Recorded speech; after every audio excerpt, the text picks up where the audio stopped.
I would call the Chinese democracy a unique model that involves the participation of the people, aspiration of the people.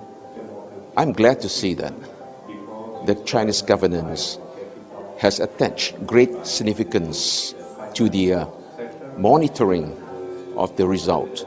It is also result-oriented.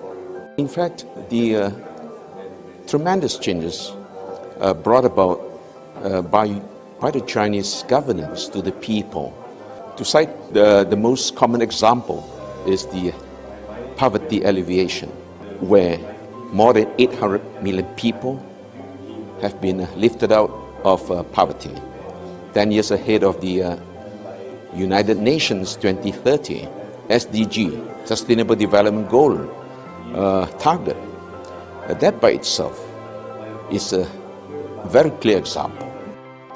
我觉得中国的民主呢，最重要的就是它不是搞形式主义，它是真正的力求能够做到切合民众需求、民之所需这样的一个治理方式。更难得的是呢，它着重于民众的反馈。